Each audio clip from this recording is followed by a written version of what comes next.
In this episode of Being Well, we're breaking down the taboo with Sarah Bush Lincoln social worker Tara Biarkis and labor and delivery nurse Jessica Skidmore, who will talk about the importance of acknowledging, not ignoring, maternal mental health. When Sarah Bush Lincoln opened in 1977, it was with the promise to serve the community's healthcare needs. It has grown into a 2-hospital system with nearly 60 clinics that provide trusted, compassionate care. For over 50 years, Horizon Health has been keeping you and your family healthy. And although some things have changed, Horizon Health's commitment to meet the ever-changing needs of our community has remained the same. Horizon Health, 50 years strong. Carl is redefining healthcare around you, innovating new solutions and offering all levels of care when and where you need it. Investing in technology and research to optimize healthcare, Carl, with Health Alliance, is always at the forefront to help you thrive.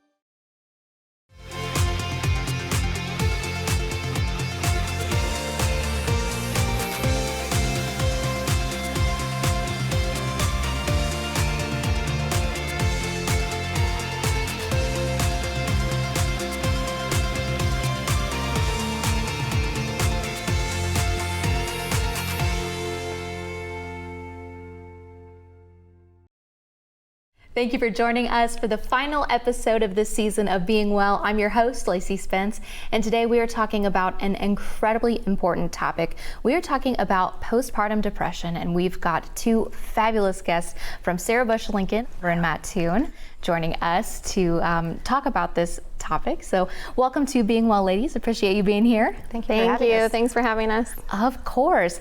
As new guests to the show, I love for everyone at home to get to know who our providers are, who we're speaking with. So I'll have you guys introduce yourselves if you'd like to go first. My name is Tara Biarkis. I'm a social worker at Sarah Bush Lincoln Hospital. I cover our labor and delivery unit and also work with moms over in women's health care. Awesome. And you? My name is Jessica Skidmore. I'm the patient care leader on the Women's and Children's unit, and I've been a registered nurse on that floor for about 12 years. Awesome. How did you all get into this? For me, I knew early on I wanted to be a nurse, and I knew I wanted to be a labor and delivery nurse, and so that's just where I went, and that's where I've stayed. Yeah. I fell into labor and delivery a little bit. I started out working on our adult med surg floor and then was moved down to labor and delivery. So I've kind of tried to embrace it and run with it ever since then. And so you two both have very different roles, but I assume they complement each other for our topic today. Yes. Definitely. Do you mind just briefly kind of saying what it is that you kind of do and then how you also help the situation? Sure. You want to go first? So I'm the social worker on our labor and delivery unit. So I try to see every mom after they deliver when I'm there, just to do some education with them on perinatal mood and anxiety disorders and overall just check in to see how they're doing. I will see any patient that is consulted or sent a referral to me. That would be if any provider or the nurses have any concerns or identify any risk factors that could potentially put them at higher risk for that postpartum depression or anxiety. From there, I will work with the nurses and we'll work together to see what we can do to support that mom before they leave the hospital. But I also, like I said, cover seeing patients in our clinic too. So I can follow them after they leave the hospital or discharge from the hospital and see them either a follow-up at in the clinic, or even sometimes I'll touch base with them by phone between them. Gotcha. And then? So my job and the nurses on the floor, we just help identify those red flags. So if they've been missed in the clinic setting, we help to identify those, and then we get in touch with her, and then we kind of keep her in the loop throughout their stay and make sure they have the resources they need. Yeah, so definitely a team effort. Yep. Yes. Can't do one without the other. Yes. Well, fantastic. So yes, our topic, postpartum depression. I feel like it has maybe come to light a little bit more in recent years, which is amazing that we're finally talking about it. I've heard it called the baby blues, which is kind of unsettling when it's like, oh, you're getting sent home with your new bundle of joy, and you're like, why don't I feel the feelings that everyone thinks I should be feeling? So first off, how common is PPD? So first off, I guess we should start with the baby blues. Baby blues are any of those normal symptoms right after you have a baby up till about the 2-week mark. Oh, okay. So you're trying to get into your new norm. You might not have the quick joy feeling that you think you're supposed to have. Anything beyond that 2-week mark is where we start looking towards the postpartum depression or other perinatal disorders. During that baby blues period, those first couple weeks, your hormones are really out of control. So that's a big contributing factor as to why moms will see that like roller coaster of emotions, where one minute you are so happy and crying because you're so happy you have this beautiful baby, and then the next minute you're distraught and crying because the baby's crying and you just don't know why you don't know what to do or what to do for the baby. So that roller coaster of emotions is very common, but if we start to see that those emotions are or extreme emotions are just consistently occurring day to day, not going away, or like just said, after that 2-week period, then we start looking at postpartum, some sort of perinatal mood and anxiety disorder. Gotcha. So the first 2 weeks is it more hormone based? Yes. Yeah. After that, it's other motivators? I just want to make sure I understand. Yeah, for the most part, after you deliver, it's hormonal. Okay. And then anything beyond that, there's different risk factors that make them a little bit more prone for those. But beyond the 2-week mark is where we start looking at that stuff. Yeah.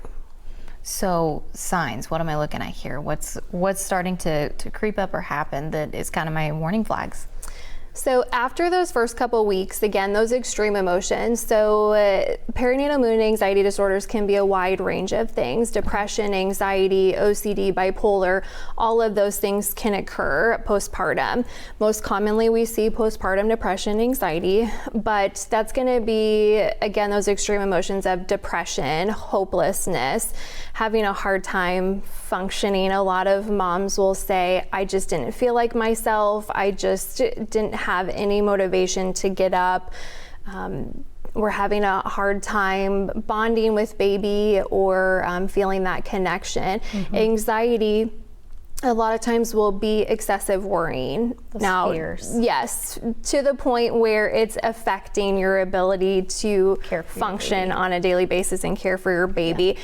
We're not talking like, most parents, and especially first-time parents, will have a lot of worrying about what ifs with their baby. But if it's to the point where you can't even take your eyes off your newborn or let anybody else touch your newborn because you're afraid of what could happen, then we need to start looking at some postpartum anxiety. Or some moms will say they weren't able to sleep, they weren't able to eat, things like that. When we start to see those signs, those are most common what we're looking at. And I mean, you're already dealing with sleep deprivation and all of the other things, and then these very real and intense emotions creep in. I mean, so after these things are starting to materialize, then what? What can I do? Who do I talk to? Because I know, at least for some folks who have been in my circle who have kind of dealt with this kind of thing, they weren't quite sure where to turn to, and it was just kind of the girls chat, the group chat, and just, I'm just feeling all of these feelings, and we try to be encouraging, but obviously we're not professionals like you guys are. Yes. Yeah, so we give resources at discharge for moms, like what to look for. We also give that instructions to the dads or support person that's in the room, because sometimes you don't realize that you're having those emotions, and so other people notice it before you do. So the people that we've identified while they're on the unit, and then Tara has saw them, she will continue to follow them after they discharge. They do a screening tool at their postpartum check, and then if there's anything identified also at the pediatrician's office, they also do a check-in on the moms there too. And I'm sorry if you had already covered it, but what kind of things are you looking out for while they're still on the unit? So we look out for whether or not they're engaging with their baby. Are they changing their diaper? Are they wanting to hold their baby? Are they touching their baby? It's those kind of things that we see first off, but we just go over all of the emotions, because like she said, to begin with, it's very normal. So we just educate patients that what you're feeling now is normal, but beyond that, this is who you need to reach out to. So. Yeah. For some moms, those symptoms do start immediately. And I think most commonly what we will see immediately after delivery is you can a lot of times even physically see a mom disconnected from their baby. Jess and I have both had instances where we've seen moms just physically turn away and not even be able to look at their baby. That's a big tell sign that something is going on. But as far as, you know, resources and stuff available, I actually encourage a lot of moms to use those friends that they have that have been through that, because most commonly, probably what you're experiencing and the emotions and thoughts that you have are very common. So to jump at there's something wrong with me, there's something wrong with my baby, etc. Sometimes it's just you need to vent to a friend and let somebody tell you it's okay, you're doing a great job. But if, again, a mom is not comfortable with how they're feeling emotionally, or they feel like it's lasting longer than what they feel comfortable with, we encourage them to call. And that can start by just calling the OBGYN's office and letting them know what's going on, asking them if they can be seen as soon as possible, and our office will do the very best they can to accommodate that. They can also just call and ask for the social worker. I tell moms all the time, call the office and ask for the social worker. I'd be happy to call and talk to anybody just to see, do you just need a minute? Are there some self-care things that we can implement to help you out, or do we need to look at other resources?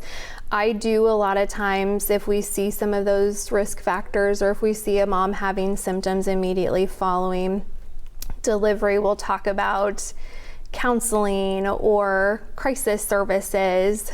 Certainly if any mom started having thoughts of harm towards themselves or baby, we would want them to call the national 988 mental health line or come to our emergency room to be evaluated immediately. There are some crisis resources available that somebody can just call and talk through those things, but also just starting with calling the OB's office is a wonderful, wonderful first step to getting help. And it's such a relief to hear that there are these resources out there. Personally, I'm not a mom, so I'm not sure what the climate has been over the years, but at least from things I've been hearing, resources weren't as readily available 20-some years ago. So now that we're really looking at it is incredible. One of the things that I also wanted to ask, can this be brought on by maybe if birth didn't quite go as planned as well? Absolutely. So there's different risk factors that make you more prone to postpartum depression or postpartum anxiety or other perinatal disorders.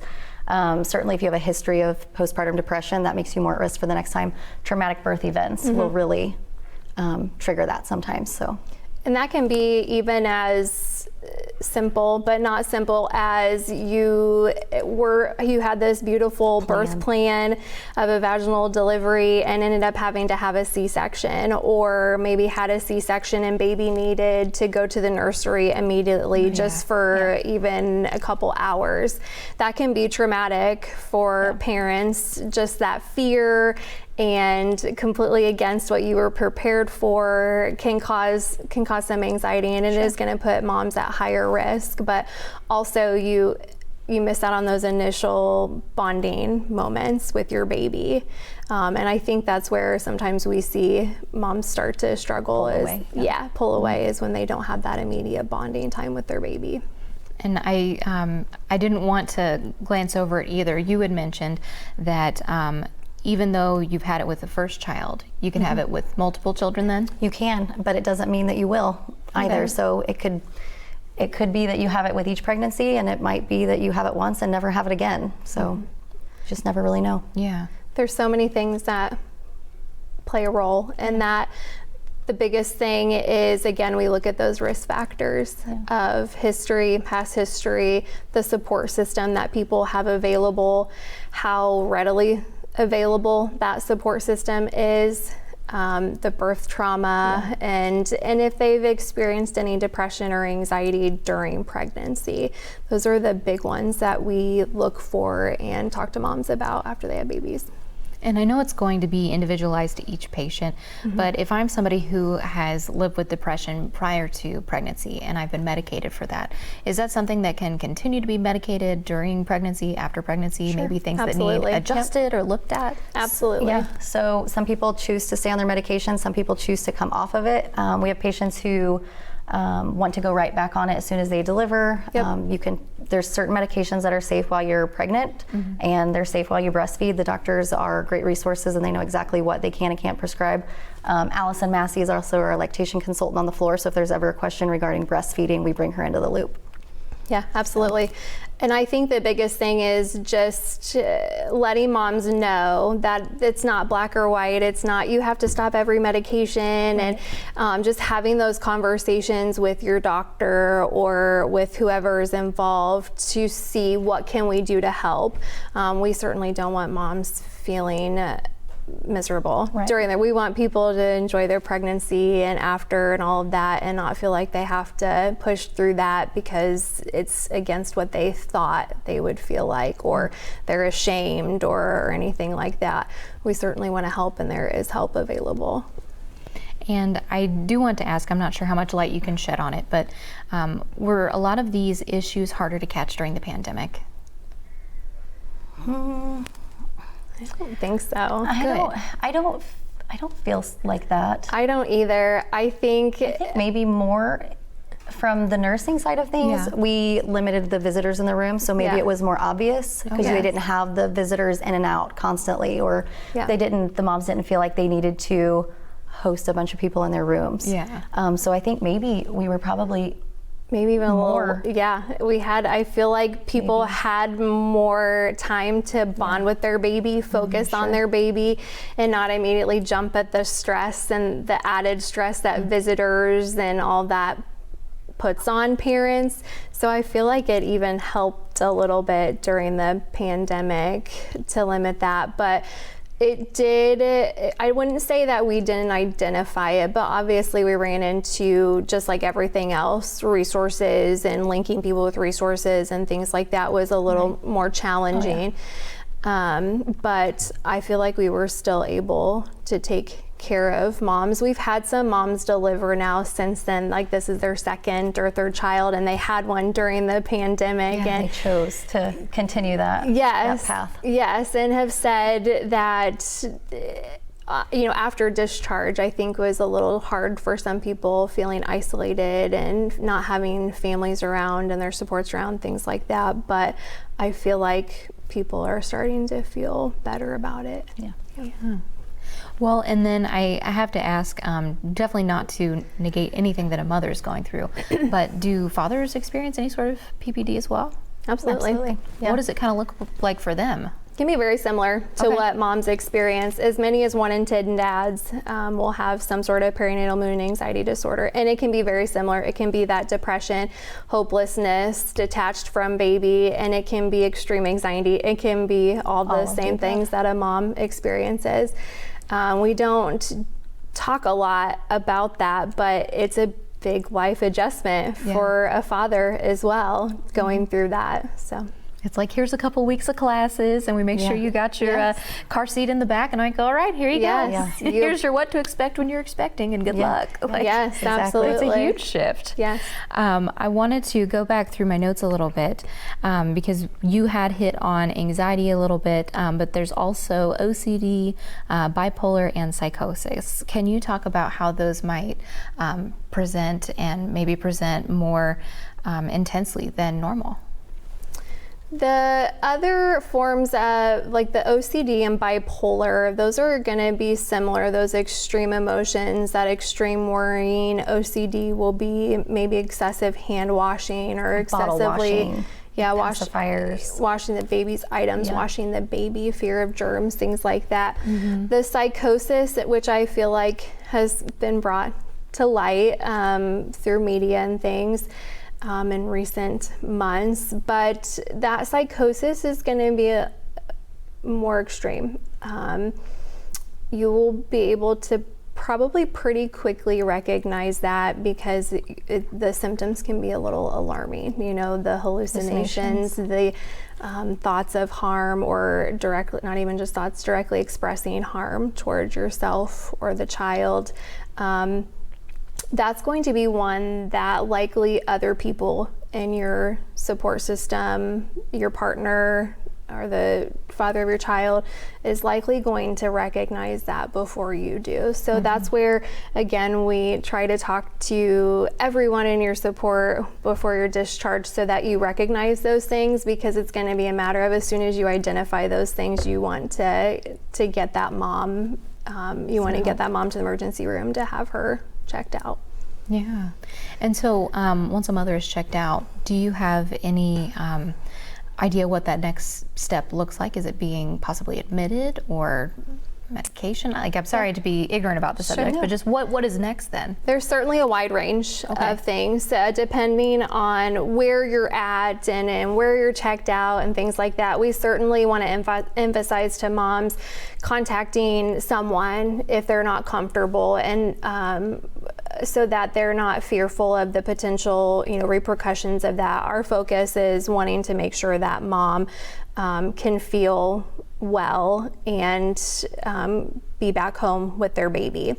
If a mom comes into our emergency room or sees one of our doctors, that might be a discussion of depression medications or anxiety medicine, something like that. We might talk about medication intervention. We might talk about getting someone into counseling, therapy. But it might also include a potential inpatient admission to a behavioral health unit, where a psychiatrist can see you daily, discuss treatment options and things like that. In those situations, we are primarily focused on that mother's safety. So if we feel like they're a potential threat to themselves or others, then we're going to look at a potential inpatient admission to get that stabilized. Yeah. And to someone watching at home, I mean, that might sound scary, especially if you're walking through that. Absolutely. But again, the reason we are talking about this is because it is okay. It is Yes, okay. absolutely. And we want to talk about this because we want you to know how available these resources are to you for the health of yourself, your child, your family. Before we move on to the walk that we would like to talk about in our last couple of minutes here, is there anything that I didn't quite hit about the topic that would be important for our viewers to know?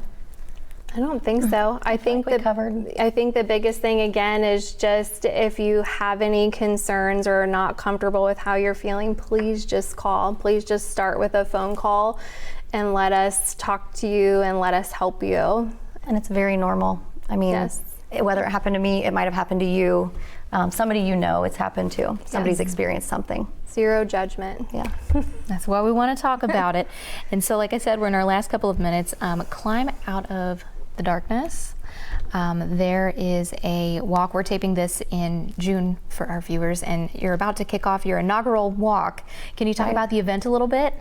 Absolutely. So the Climb Out of the Darkness was started on a whim. Yeah, very quickly. Casual conversation between Jess and I talking about Post-Partum Support International, which is a national organization that focuses primarily or solely on maternal mental health. They provide resources, education, a wide range of things. So I'm going to get certified through Post-Partum Support International, and started saying, hey, maybe we should start talking about this in our community. So this walk is an event through Post-Partum Support International, and the goal was just to see, we see these things. Are other people wanting to talk about this? Yeah. How many people are wanting to talk about this? What's the interest? It was really just to raise awareness in the community, build connections among other people, and try to bring this into light. And you might say on a whim. I know there's a lot of thought and stuff behind it, but getting these resources out there is important. It's not a whim. It's a passion that you have. Absolutely. And so you're putting in the legwork quickly to make sure that everything comes together. And so you had expressed to me before we started taping that you hope to make this an annual thing. And so if you're looking for more information, I'm sure you can find that at Sarah Bush's website or their Facebook page at least. You can actually go directly to the Climb Out of Darkness Coles County Facebook page. Awesome. We have our own Facebook page through them, and although our event will be in June, we will continue posting all year round. And we hope to make it bigger every year. Yep. Excellent. A one-stop shop of information for new moms, returning moms, whoever it be, the dads. You're just there to support. Yep. Yes, absolutely. Fantastic. Well, Jessica Skidmore, Tara Biarkis, thank you so much for coming on Being Well. I appreciate it. This is an amazing topic, and I'm glad I had you two to walk me through it. Thank you for having us. Thanks for having us. Of course, and thank you so much to our viewers for joining us for this season of Being Well, and we hope you will join us next year.